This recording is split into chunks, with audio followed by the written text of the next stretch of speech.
in for a treat. We have the author of the book, The Just Right Home, and it's all about working with your buyers, whether they be owner-users or investors, and finding the right property. And that's really all that we as realtors do. So you are in for such a treat today. And Marianne has told me we're going to give away one of her books at the end of the program. So please welcome Marianne Cusato. Thank you so much, Teresa, and everybody here for hosting me today. It is a real honor and a privilege to be in this room with all of you. And so I also couldn't have had go after a better presenter for the material that I'm going to present. Because the stat that Lawrence just gave, that 71% of people are not converting, and that one of the main reasons why is that they're not finding the right property. This talk is actually an extension of that, and the goal of this talk is to help you find the right property, whether it's for people that want to actually come live in Miami, people that are investing, or a combination of both, because a lot of people don't know. Maybe they're investing and going to move into it. And so there's a lot of flexibility right now in how we're approaching where we live. The book that I wrote, The Just Right Home, is a guide to that. I come to real estate from the design side. I'm actually trained as an architect, and I work with builders and developers a lot. So we have the same clients, but I come to it from the side of creating it, which has sort of helped me focus in on figuring out how to articulate what homeowners are looking for. So a lot of my work is in trends and in figuring out where we're going next to figure out where the best investment and the right fit is. There was a recent survey by Trulia, which has kind of shocking numbers, that 56% of renters and 50% of homeowners are unhappy and have regrets after making a move. These numbers are kind of crazy if you think about it, as to how far off we get. We used to think about where we live as a consumable item. There was no, it just didn't matter so much if you made the wrong move, because you could always get out. When we crashed, a lot of people learned that that wasn't true, and they were stuck in the decision they made. As we come out of it, and as movement is coming back into the market, it's less of a commitment, but it still is. It's a major purchase. Even if it's investing, you want to know that it's the right fit. And that's why it's never been more important to really look at the things that make it the right fit. So the first thing, as I was looking at trying to decide to write the book of how to find that right fit, I decided to look at how we make decisions. And there was a wonderful presentation by an author he's a neuroscientist named Dan Ariely. He's a Duke professor. And he was, so we're going to take a step away from housing for a second and look at how we think. Dan Ariely, he did a survey of students. He's a university professor at Duke. He took 100 students, and he said, all right, how are decisions made? And looking at the way that our choices are presented. And his theory was, depending on what you're presented, will determine what decision you make. And it's less about what we want and more about the perception of what we think we're getting. So he said, all right, he actually found a typo in an advertisement for The Economist magazine. And so he presented to the students these three options, that you could buy it online for $59, print only for $125, and then print and online for $125. So he has 100 college students. So imagine that college students don't have a lot of time and don't have a lot of money. So he presents this to them and says, which would you prefer? And luckily for him, he's at Duke, so this was good. Nobody chose the bad choice. He was pleased at first. 16% wanted online, and 84% wanted the package. Then he took a new group of 100 students, and he took out the option that wasn't an option, because it was an irrelevant option. And he found that the numbers flipped. When people were looking at the choices that were actually their choices, and it wasn't an exact flip, but it was pretty close, they chose something different because they weren't being swayed by the thing that was wrong. They were really looking at the things that mattered. And that's where, when we're trying to decide where to live, and we're trying to figure out what the right fit is, when we can filter through and articulate the things that matter most, and this is something as realtors, I know that I run into it on the design profession, and as realtors, I know that you all run into it too. We have what's called the, I think David Brooks calls it the buyer's lie, where they come in and they're asking for all of these things that could never actually meet their needs.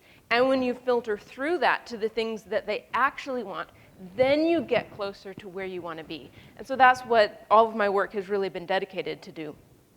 There's another thing that we have here, the divide between the perception of what we think our lives is and, of course, the reality of where we are.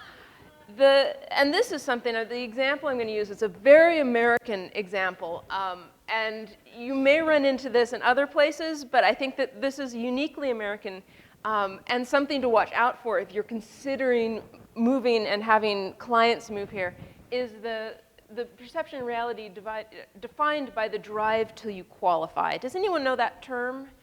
Drive till you qualify means that you go, cities are really like rings of a tree, and the further out you get, the land is cheaper. So people would drive a little bit further to qualify for a little bit more. And it became this sort of, you just keep going, you keep going, you keep going. Of course, you go out a little further, you get the fourth bedroom. There was a recent survey that said that people have to make $40,000 more a year to overcome the misery of an extra hour commute, that in terms of a satisfaction survey, so how satisfied you are with life. So this is the perception that you're going to drive just a little bit further, you're going to have this amazing family meal, and you're going to have the big yard, and your kids are going to frolic, and you will live happily ever after. This is sort of the American dream. The reality on the other side of that is that you sit in traffic to eat your takeout food, and the only person that goes in the yard is the person that's mowing it. And hopefully it's not you. So this is that divide between what we think we're getting, what we want, and this is what has led to that Trulia survey. This is what led to people being unhappy because we thought we were buying into this great package. And this is, I think, in a lot of cases when, especially for international buyers coming in, there's a little bit of, where do you fit in? There's a lot of people are coming from more urban areas, and Miami's fantastic because we offer up, like very few other American cities, a great urban experience. We also offer up a more conventional suburban experience. And so there is something for everyone. But where you fit in that and where your clients fit in that is a real key decision-making factor. So what are the 8 steps? These are 8 steps to finding the just right home for your clients. The first one is assessing the personality of the place. And this entire presentation, or this entire conference, really is dedicated to that. So I'm not going to go into it too much. These are images of Miami. And it's an international city that really offers just about everything. And I think that in finding the right place, the right mix, you can actually, you can do that in Miami because there are so many things, so many layers of it that it does offer. And one of those layers is the different neighborhoods. And this is something, if you look at we've talked, this morning and a lot about Miami. And now let's start focusing in. When you're looking for a place, the next thing to do when you're assessing the personality is look at the places that's made up of. Because each one is going to offer a very different experience and a very different, what you do every day is really going to be defined by that. The first test that I offered to people is to go to the grocery store. If you've got clients that aren't quite sure which neighborhood is the right fit for them, have them go to the grocery store. Have them go to the local grocery stores in the different neighborhoods. Publix is a great example because it's all over. I live in Brickell, and if I go to my local one, my local Publix, I know that I'm in the right neighborhood because the packaging is small, I'm single, and I don't need huge family-sized boxes of cereal. I know that there's a great organic sort of selection of things. If I go a couple neighborhoods over, I went to another Publix at one point, all of the organic foods were stuck in a little corner. I knew that neighborhood wasn't the right fit for me. So there are little things like that show you how it actually is to live in that place. So these are for the investors that your clients that would actually be living there. The next thing to look at is step 2 is proximity priorities. And we've all heard the phrase location, location, location. I challenge that and say the better phrase might be proximity, proximity, proximity. Because location is a place. But proximity is where that place is in relation to the things that you have to do in a day. So this is for the people that are living there, and the things that you want to do. Now, Miami is, like every city that is successful, sometimes hard to get around. It's a sign of the success that, traffic can be quite difficult. So if you're looking at where you're going to live or invest, and this is really important too for investing, because there are good buys further and further out. We're seeing people coming in, just like one of the things Lawrence was saying is, investors sort of blindly purchasing. We see that a lot. If you're not looking at where that purchase is and the proximity to get to the things that even the person you're renting to would be needing to get to, it's not the best investment. The best investments are the ones where it's easy to get around. And when you think about the things that you might want to do, or you think about the things that the person living there might want to do, the value in a property is going to be higher if it's easy to get around, if it's easy to get to the things you want to get to, because the experience of your life is going to be a lot better. One resource is walkscore.com, and that's you can get in a little app, and you can see it online. You can plug in any address, and it will tell you what everything around there is and what the walk score of that area is. If you're in a completely auto-dependent place, over time, the long-term value of those investments will be less, because we are seeing a massive trend towards the renewed sense of understanding of what our time is worth. There are a few major sort of structural shifts that we've seen coming out of the bad economy, and one of those is really an understanding that time matters a little bit more. That we were on a treadmill before. It was the earn to spend treadmill, where the experience of living was sort of being set aside to the life that this goes back to perception and reality, the life that we were attempting to maintain and achieve. That shifted, and the value now, we're directly seeing this, that the value in property is starting to be more and more in places where the experience of living there is better. And so that's why the walk score becomes a great resource to have. Step 3 is to narrow down your building type. And for the international buyers, Miami's a great place because we've got so many multifamily and condo options. But we do also have the single-family versions and single-family things that are available, which give a good range. As your clients are looking, and as you're looking around at the different options, there's a full range between how, even within, say, single-family, from areas that are more walkable and urban to things that are a little more isolated. We have large, small. Basically, you have all sizes. You have all styles, from a sort of a conventional development to a traditional development to more modern. So we have this full range. So how do you find the right fit? The first thing I would say for anybody looking at a house is determine where the car is parked, because that will determine the lifestyle of what you will live if you're there. If you were looking at this house, the garage tells you that every trip in and out of that house will be in a car, because the garage is just right in front. It's the only thing. If you're living in this house, you might have something you could walk to from there. And so the experience of living there, the house will tell you its story before you even walk in. And the experience of where it's parked, how you engage with the rest of the city, that relates to the long-term value of a place. Even this, I love this of the images here. I mean, and we all react to something differently. I love the clean lines. I love the openness.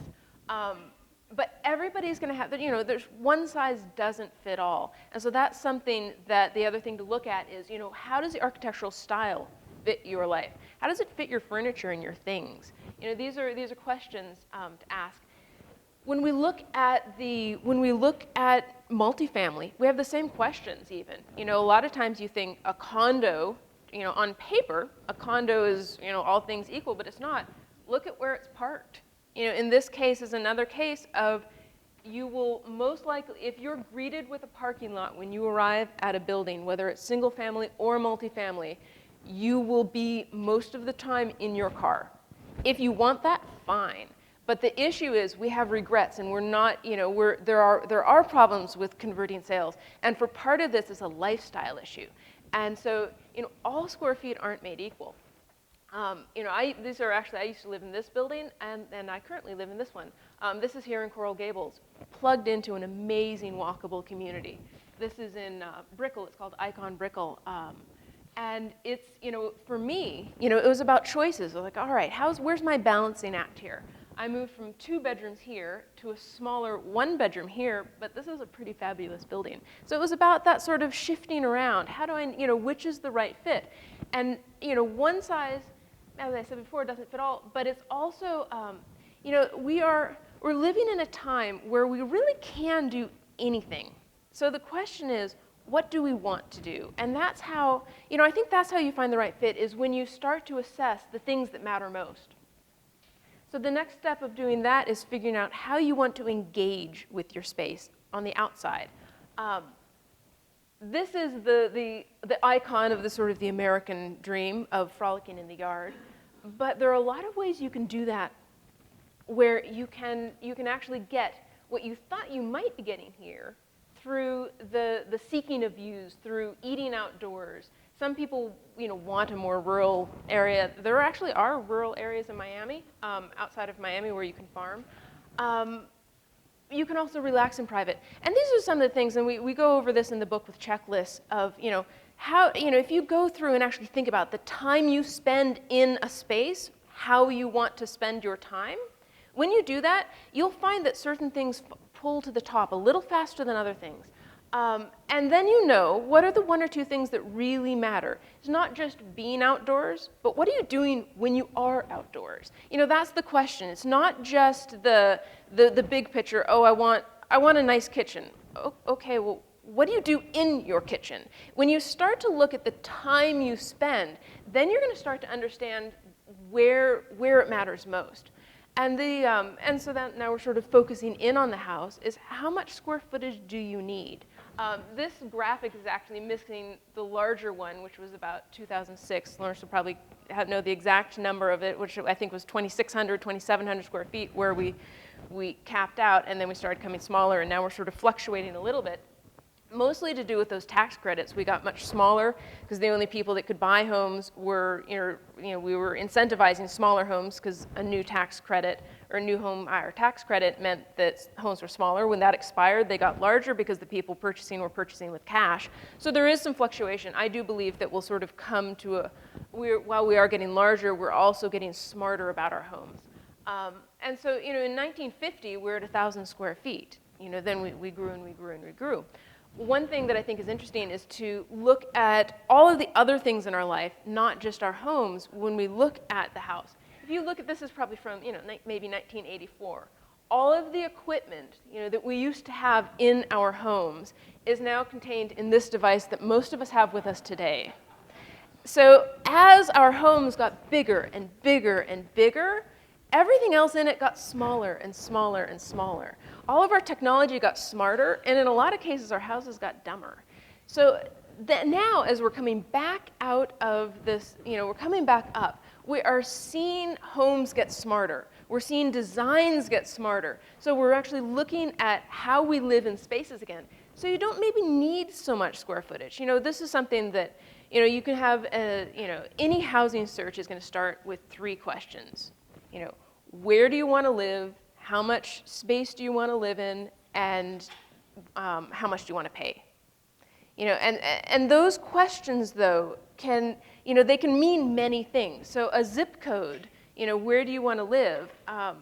That could be, Coral Gables, Brickell, Pinecrest, between the most walkable, sort of semi-walkable to, the experience of being in a car the whole time. You can have the size of the place, if you're online, you're clicking number of bedrooms and square footage. But what that square footage is can be defined by completely different ways. If you have 2 houses, one of them at, both of them at 2,000 square feet, but one of them with 8-foot ceilings and a 4-foot window on one wall, it's going to live completely different than 10-foot ceilings and windows on all walls. I mean, imagine the space we're in right now. Just look up. Imagine if we had an 8-foot ceiling in here. How small this room would feel. But we're in a room that's really grand. So the square footage, the number that you might plug into that search, or my client comes to me and says, I want an X number square foot house. That number is irrelevant to how the space feels. And that comes to the issue of scale. You know, from thinking about this room to looking at these images, these are in New Orleans. This is a Hummer, and it actually makes this house look. It sort of is dwarfed by the house that is narrower than the truck. The truck is wider than the house, but the truck actually looks small. Yet this house, which is 1 block away, which technically is actually wider than this and wider than this house. If we were looking at these two houses on paper and you didn't actually see the home, this one is actually larger. It's more square footage. It's probably got an extra bedroom in it. But because the ceiling height is really low and it's pushed back, it looks like it's been put in a Xerox machine and reduced. And so the experience of, you know, I'd much rather be in this house. It's smaller. On paper, I might not be as, you know, might not be as impressive on paper, but it certainly is to live in. So there's this real divide between the perception of a number and the reality of a space. So here's an image of an apartment that's sort of very Miami, and an example of what windows and ceiling heights can do. So that's, you know, one of the key things on the expression of a space. Another thing that when you're trying to figure out how big of a space your clients might need is looking at how clutter control, because as you know, with this image, this works really well because there's no things. There's not little tchotchkes all over. Yet we all have things. So to make them work, to make a space really work, we have to accommodate where those things would go through bookcases, this is something I try and design in a lot of my houses. It's called the clutter closet, and I'm proposing it to replace the message center, which no one actually uses, which sort of ends in a heap of bills. This would be, you know, ideally lined out with a whole bunch of plugs so you could just charge everything. And then close the doors when your company comes over. So we all have things, and when we design for them and when we allow for them to go in places, then our spaces feel much larger. Another way to make a house feel, or an apartment or a condo feel a lot larger, is to connect to the outdoors. You can do this visually. You can do this through some sort of terrace or porch, or some sort of outdoor space that is actually attached to your house. And you can also do it, you can connect to the outdoors by being able to walk to things. You know, if every trip out of your house is in a car, your house has to be all of those things. And we actually saw in Texas, I mean, Texas was sort of the poster child. They have what we'd call the sort of the North Dallas Special, which has, you know, everything it had. I met with a developer who said he had to design hair salons. He had to have a room that said hair salon labeled into the house in 2005 to make it sell. You know, it's an extraordinary, we had cafes, we had theaters, all of these things.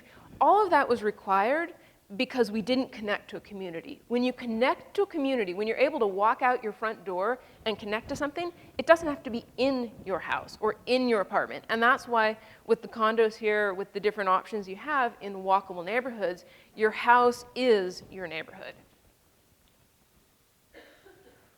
Another, you know, this is actually builds on one of the points in Lawrence's presentation of, you know, the multi-generational housing. We're seeing this a lot, and this is a real value add for if you are, you know, looking at how your family might grow and how your clients' families might grow over time. In this country, we have what's called the boomers, which are the sandwich generation between boomerang kids and elderly parents. And so we're actually seeing a huge rise. Not only while we're seeing the household formations coming down, we're seeing a rise in multi-generational families. And I think for a lot of international buyers, we also see that. I see a lot of times where, you know, whole families will come, and, you know, maybe the mother-in-law comes with their family. And so this thought of how that can be accommodated in the home is a really key thing. This is a design for a house that was adaptable, where we did this room that could be the master bedroom. It could be, or it was actually a second master bedroom. We had one upstairs. You could have a family room there if you didn't need it as for the multi-generational family, or you could actually have a little studio apartment, and one of the closets converted over into a kitchenette, which allowed it to be a fully functional apartment, and the door was separate of the house, so you could come in separate and go. So you're not, you know, you're under the same roof, but you're not on top of each other. In Miami, we have something called Miami 21, which is a new code which actually allows a lot of the neighborhoods to build accessory dwelling units in the backyard. So you can have a little backyard cottage. It's not available in every neighborhood, but there's, over time, we're hoping that more and more will allow it in, and a lot of them already do, which is a great way of getting a multi-generational family on, in a property and having everybody keep their sanity. And it's a huge value add. If you're looking to invest in a property, especially if you are looking at a single family house for your clients, if it's able to have an accessory dwelling unit, over time, that's a really big value add, and it's gonna be increasingly more. Our economy is coming back, but there was a lot of personal wealth lost. So the properties that have the most flexibility are gonna be the properties over time that are gonna have the most demand. And now this is the part that everybody loves most. A quick part on what's hot, what's not. Step 7 is keeping up with design trends. It's a little bit more of a sort of, I'm gonna go quickly through these little bits because it is a little bit more of, finishes and stuff. But we're seeing a change. We are seeing, as you're looking at, where you're going to invest, and some of these things are cosmetic and you can change out, but some of them too have led the purchase of design of different homes. So, I have to have stainless steel. We've heard this. Well, that's great, but actually stainless steel is on its way out. It's sort of seen, if we look at design trends, they last for, everybody, each one has a good 15 to 20 years. We're at the end of a design trend. 2005 kind of peaked at the same time that the economy tanked. The aesthetic style that led up to that point had about a good 15, 20-year run. So we're on our way out now and seeing new things. So my sort of catchphrase for this is stainless steel is the new avocado green. We've seen sort of the progression of refrigerators. I think we're going to start seeing clean lines. You see a lot of this in Miami. This is actually the IKEA Whirlpool combination where they have very clean lines. It's very European, actually, where we're going now. We're pulling away from the sort of big and bubbly things to much sleeker, much more modern. You're going to start seeing this in a lot of homes. Granite is out. It's had a very good run, but the quarries are emptying out, so the ones that are coming now have these, it's very yellow and grainy. Anything solid is in. So, this idea that somebody coming over sort of has to have the granite, I run into this all the time, I have to have a granite counter. No, you don't. There's a lot of other options. So we're starting to see that things are shifting. The very heavy things are out, clean lines, lighter finishes are in. The Roman tub is sort of over. And now we're seeing, big showers. And all of these sort of change how the home lives. This is a sort of an epidemic we've had here of the sort of the gable-giddy roof lines. I like to ask people, when was the last time you had a cup of coffee on your 5th gable? It's not usable space. So we're seeing a return to sanity. We're seeing a return to things of value, the things that you can actually engage with. So, here is what's hot is walkability. What's not is auto dependence. And the great thing about Miami is that we offer a lot of walkability in a lot of different areas with a lot of different character, but it's there, and it's there at different degrees. I've worked with realtors who specialize in traditional neighborhoods, and they say that when they're selling a house that looks like this, they actually pull up, they park in the driveway and get people in as quickly as possible.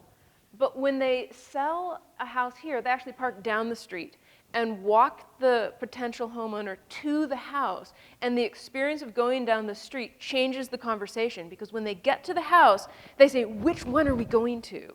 And they're not asking whether there's granite, because they don't care, because that's a surface you can change. They want the experience of the street. They want the walkability. At this house, they're selling a checklist.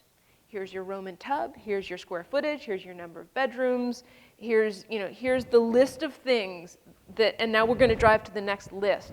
This is an experience, and that adds value. That's where, if you have somebody that wants to invest in value of experience. Don't invest in a checklist, because the checklist, it might do well, but it could let you down. And to sort of show this, if you look at where the money was spent on this house, on this one right here, everything is up. You can't touch any of it. But if you look on this street, all of the value is down. And this is a really good indicator. You know, we are led, you know, our wallets define where, you know, if you sort of look at where someone spends your money, that's where their heart is. If you really, you know, it's sort of a true sort of thing. And if the money on this house is up, it's not where you can touch and feel it. It's not with the things that matter.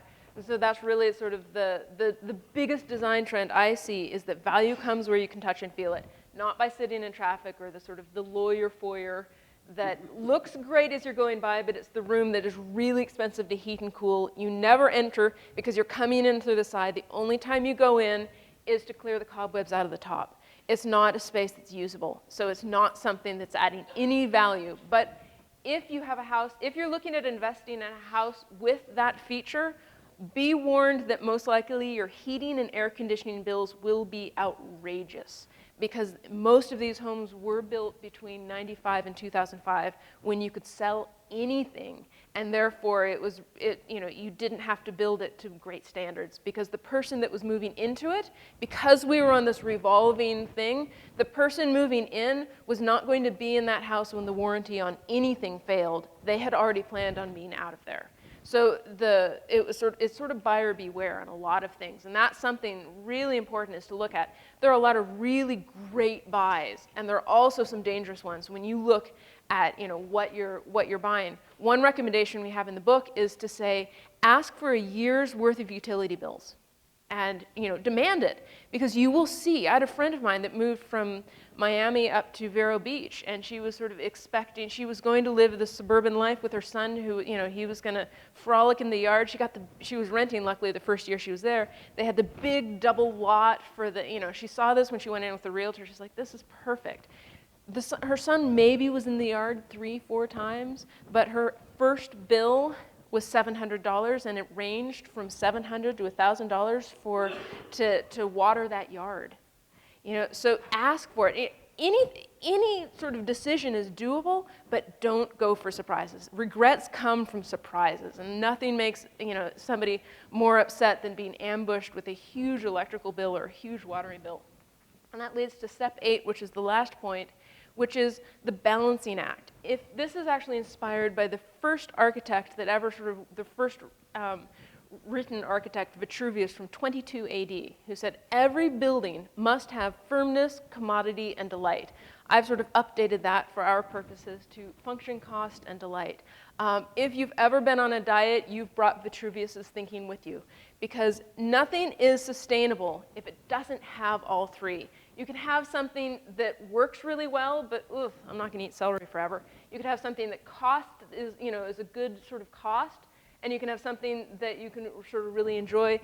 Unless you can find the right balance. When I was designing, I did a lot of work after Hurricane Katrina on the Gulf Coast, and I really put this to practice, because if we were only designing buildings that were functional and affordable, they would look like barracks, and that's not sustainable. You can't live like that. It could be functional and fantastic, but the cost doesn't matter. Even if you're a cash buyer, cost does matter to a point. The whole point of buying anything is either to live in it and enjoy it and hope that it appreciates, or to purchase something that appreciates and moves up. So these factors and cost, it still matters. It's something that really, that a happy investor is somebody whose money has gone up.